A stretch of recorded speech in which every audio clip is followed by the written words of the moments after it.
Hello everyone and welcome back. Today I am here with one-tailed and two-tailed test. So now you must be thinking that why we need this set of tests. We actually need it to compare two samples.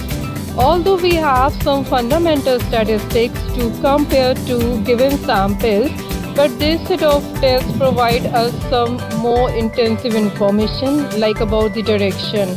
So let's see how this set of tests works.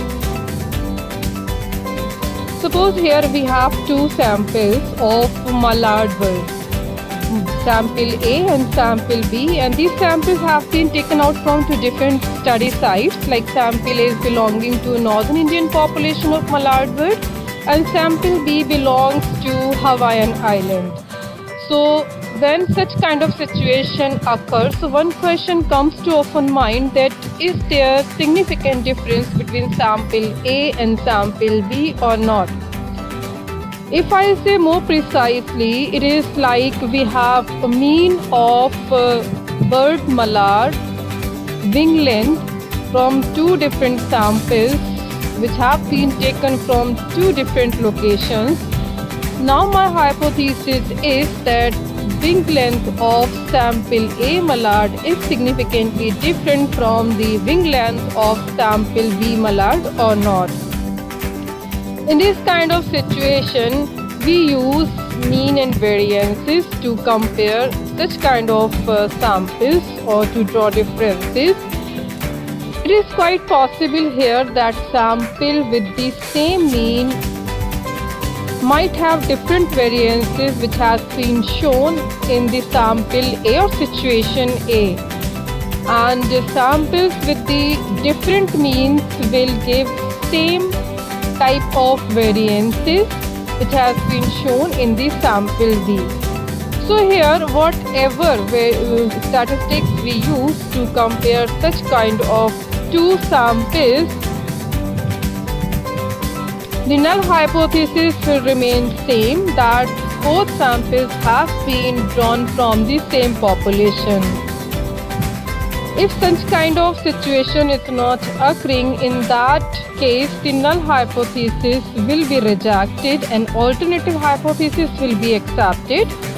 But up to here, this set of tests doesn't give us further information about the direction.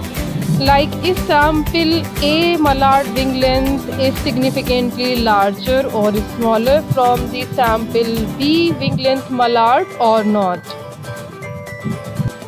So therefore a statistical test for comparing mean, median or variances of two samples may be either one-tailed or two-tailed test. Alternative hypothesis for performing one-tailed and two-tailed test would be like, is that the statistics from the nominated sample is larger than the other one in case of one-tailed, and in case of two-tailed is that the sample statistics are merely different. In one-tailed, it makes an assumption about the direction in which a null hypothesis is being tested. Therefore, this type of test called a directional test or one-tailed test. Or in case of two-tailed, it makes no assumption about the directions of the sample in which null hypothesis to be tested. Therefore, one-tailed tests are less stringent than the two-tailed tests. Here on the canvas, we have graphical representation of one-tailed and two-tailed test which are self-explaining. As in case of one-tailed test graph, one-sided tail which is filled up with black solid color is showing its one-sided tail.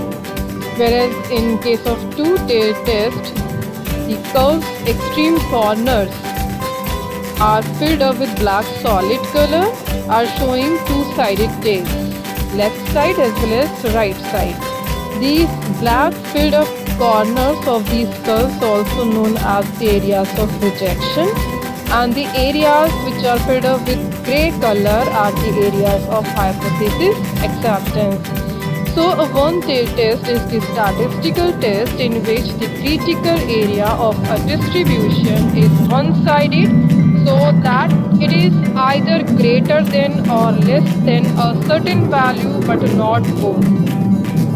One tail test concentrates at 0.05 probability level at one tail. If certain value of the observation that falls beyond this Z score in one direction, which is 1.645,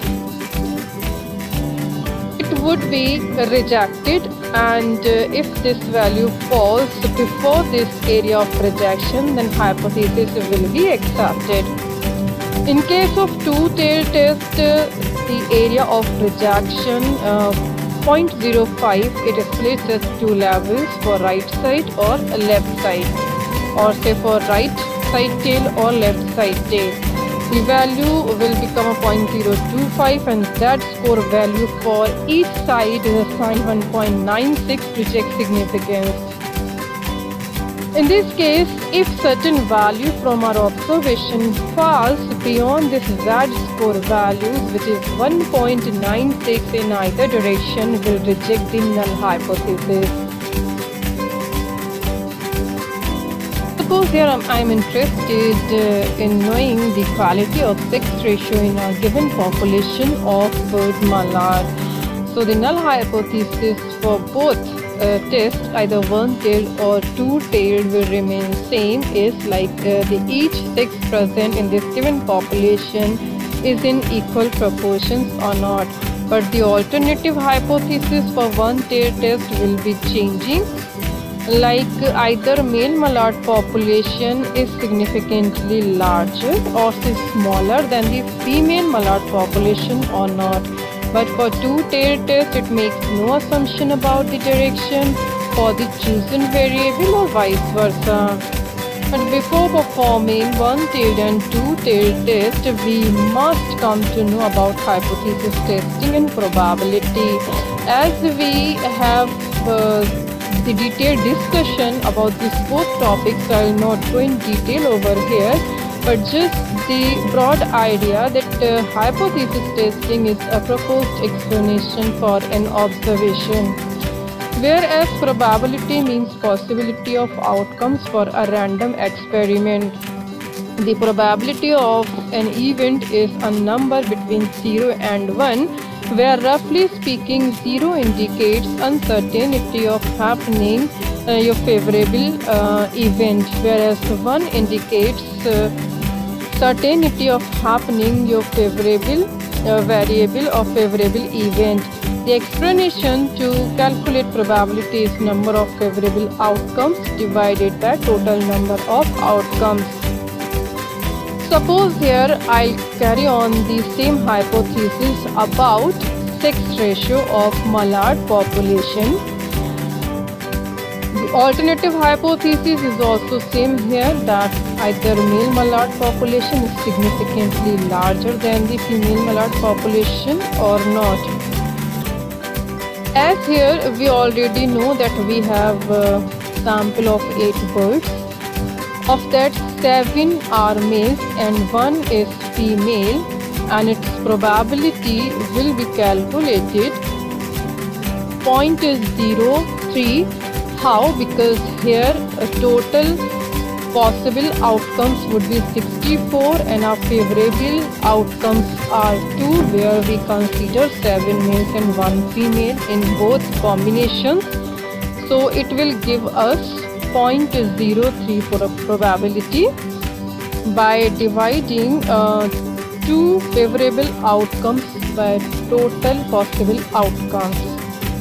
So here we reject the null hypothesis of sexual equality and say that observation is statistically significant.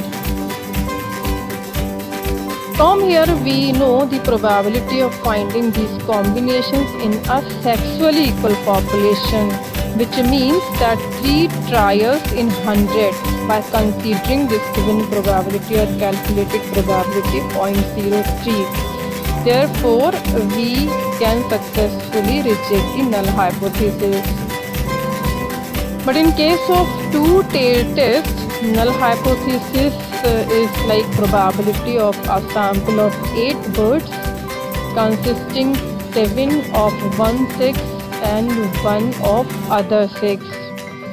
We have a same samples. We already know the probability of having combination of 7 male and 1 female, that is 0.03. We need to add this similar but in a reverse situation, like 7 females and 1 male, and therefore we will again calculate the probability 0.03 by putting the same formula of 2 favorable outcomes from the total possible outcomes.